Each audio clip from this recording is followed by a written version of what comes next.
Welcome to a brand new season and a brand new adventure across the wilds of Indonesia as I explore the east, Maluku and the Spice Islands, and all the way to Papua and Raja Ampat on these beautiful wooden sailing ships, the Phinisi.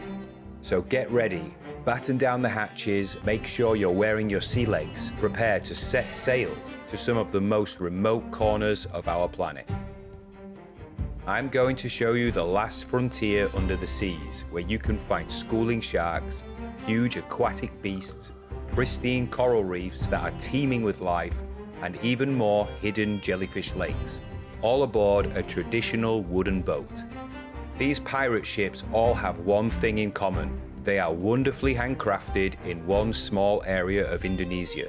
And before I start this epic voyage, I'm going to show you exactly how they are made and take you with me to explore the underwater world in the most underrated dive site I've ever been to. This is Bira. So welcome to another episode. Today I will drive to Bira. Bira I am very excited about because this is a place where they make the wooden pirate ships. They're called Phinisi. These are traditional schooner that are made here in Indonesia, all out of wood using traditional methods and materials. And I'm very excited to see exactly how these things are made. But first, I'm going to drive through this wonderful area called Malino Highlands.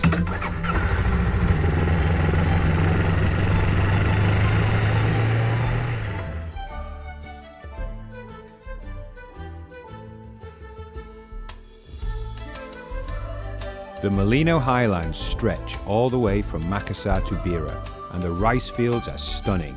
But this is the last time I will see scenery like this for quite a while. So this is the town of Tanah Beru. This is the boat building capital of Sulawesi, probably Indonesia. But all the boats here are built from wood. I've been wanting to come here for a long time. Look at this. This is all the wood yards for the boat building. The whole economy of this place is just for boat building. Wow, there's so many here, all in different stages of construction. Wow, and that one there, the keel beam's just been put down. Wow, just so much wood everywhere. So here I am in Bira. Actually, this is not Bira, it's Tanah Beru. So we're about maybe 5 or 6 kilometers away from Bira, but this is probably the place where most of the boats are being built.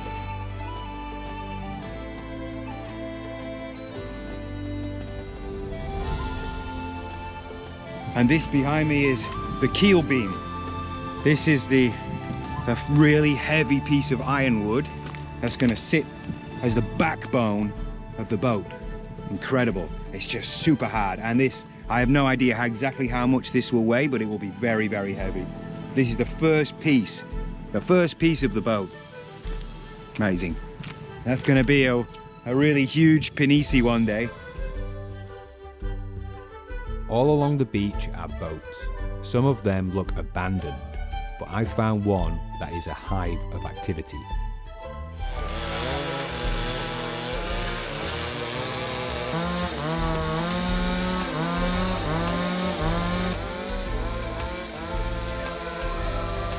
The weapon of choice for these craftsmen is the chainsaw, and yes, that's bare feet and flip-flops.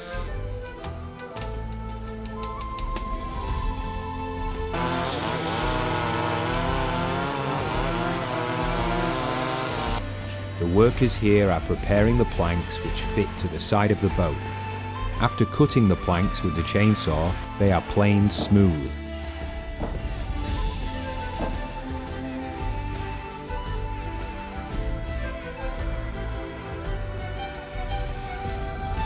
This part is very interesting. The planks are heated with a gas torch, and then they are twisted using these clamps. That's how the curve of the hull is obtained.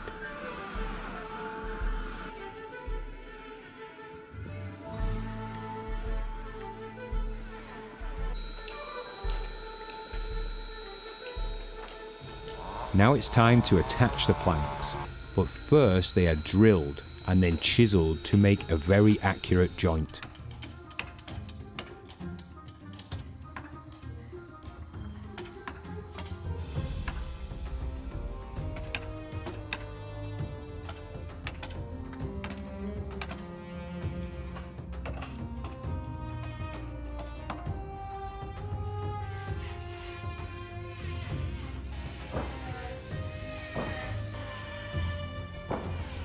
Everything is measured and marked out. There are basic drawings here, but these craftsmen don't need them.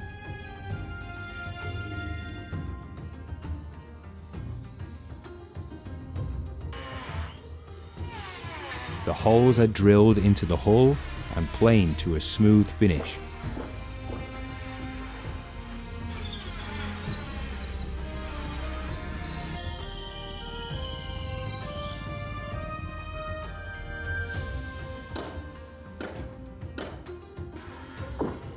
And then the new plank is installed and hammered into position.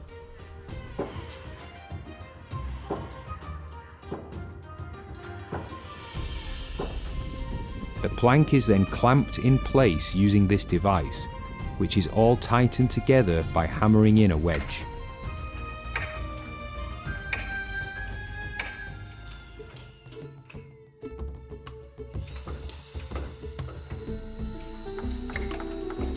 These guys are master craftsmen, and apart from the power tools, little has changed for hundreds of years.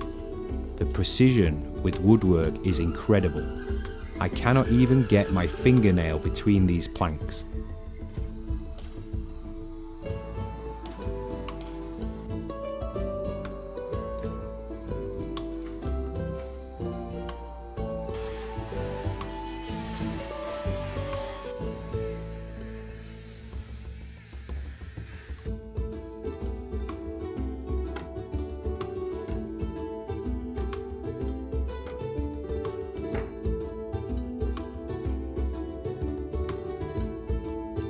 This is really interesting as well. It's just, you can see here how the boat is being held up. It's just pieces of tree, basically. Look, this is a palm tree, and then all the scaffolding is erected around it, and this one's in a little house.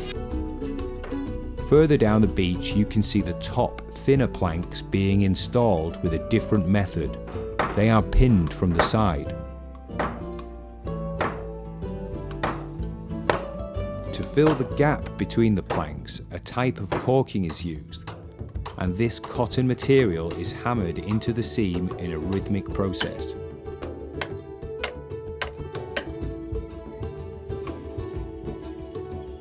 Everywhere you look on the beach, there is something going on.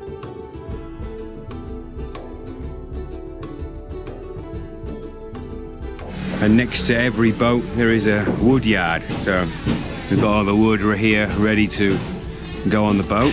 And to actually build one of these boats, it takes a long time. It takes around a year to actually build one.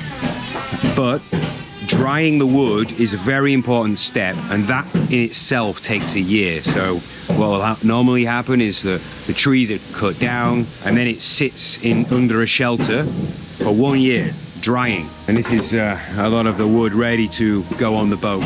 Amazing. So much wood everywhere in this place.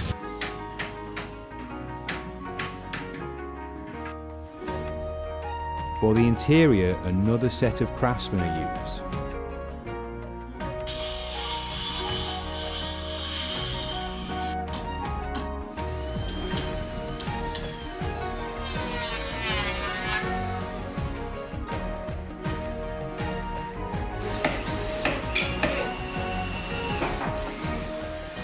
These are the little pins that are going to hold the whole boat together. They're made from a really, really hard wood called ulin. It's a type of ironwood.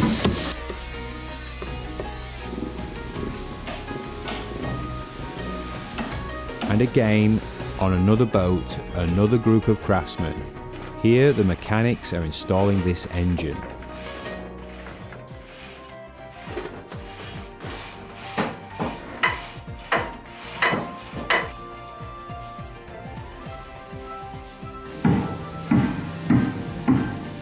This is the belly of the beast. So there's still a lot of work to do in here. There's the engine to go in.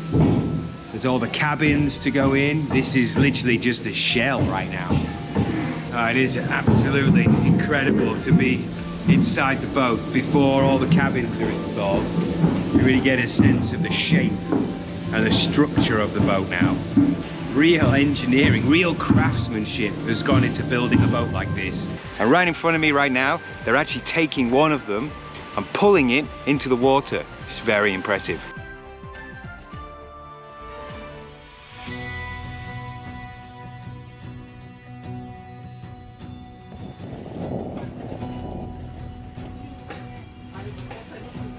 Now, this launching process takes around a month and a half. Can take even longer sometimes. And the reason for that is they can only move sort of 10 meters a day, and they actually, the reef ends and the wall drops off. It's quite far over there, maybe another 300 meters over that way.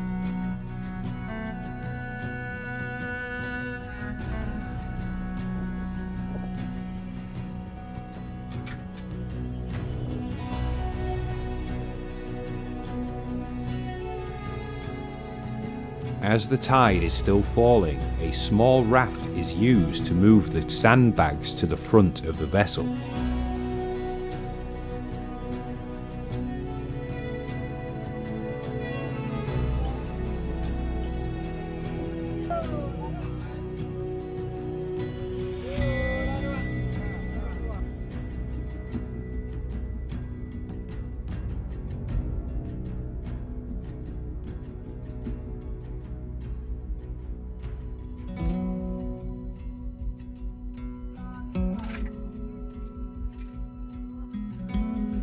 Now that the tide has fallen low enough, the chains are moved into position. And now it's time to pull.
Here is the finished product, a beautiful Phinisi. But before I set sail, I want to check out the diving I've heard so much about in Bira. You might have noticed Christian Hansen pulling on those chains, and we are here together now to go explore under the sea. So let's go see what Bira has to offer underwater. Not too bad. Somewhere else I've been wanting to visit for many, many years, and here it is. Some pretty steep stairs though. No, they're not. I bet they were before you built them. Yeah. How did you get down before? Is it scrambling down the rocks with ropes? Yep. You feel a little bit more steep once you're carrying all of your gear. Wow, this place is awesome. Look at the colours. Back. Yep. Got the camera ready. Now it's time to go diving. Oh, you're already close to that. Yeah.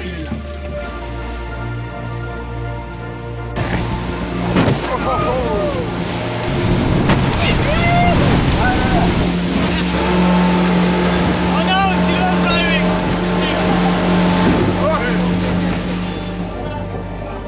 I'm quite jealous of Chris. This is his 6th ever time diving, and we are about to go here to Kambing Island with some of the best scuba diving in Sulawesi.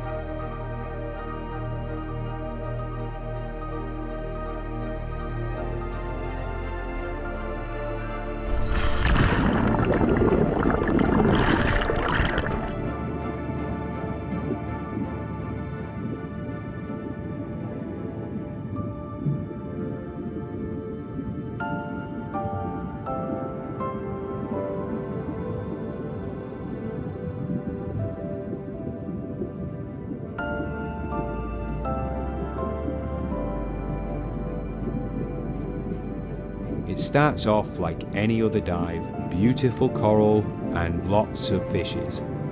But what is so special about this island?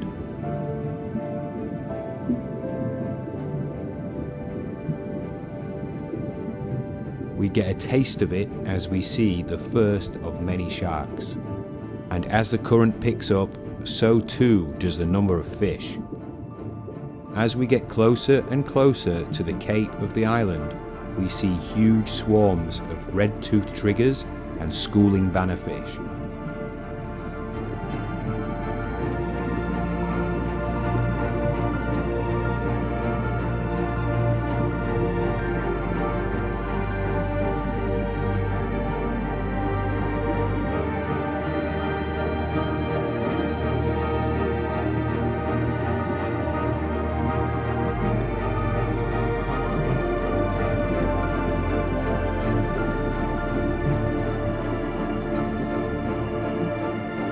And now it's time to hook onto the reef.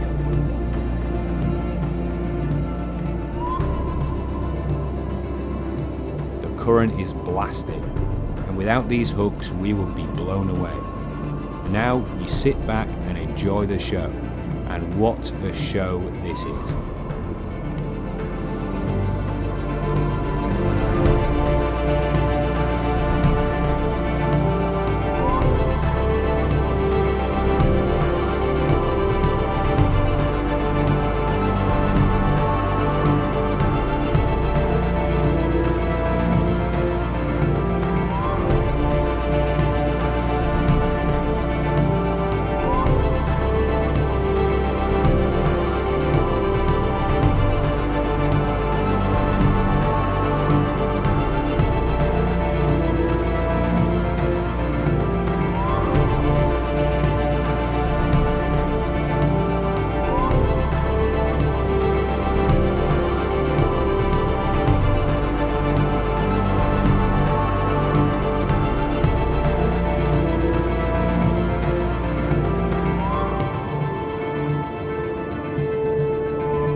Like all dives, we end this with a safety stop at 5 meters.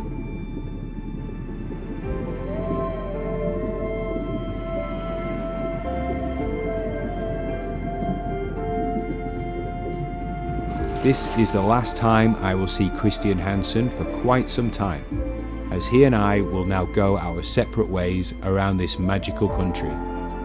He is continuing his Sulawesi adventure, and I am just about to leave.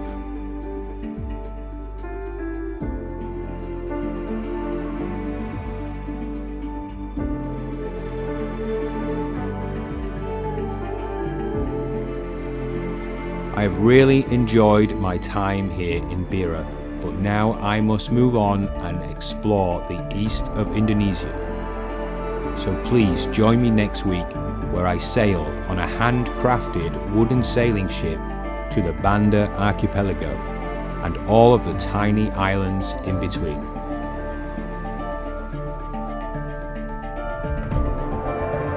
Thank you for watching, and please don't forget to subscribe.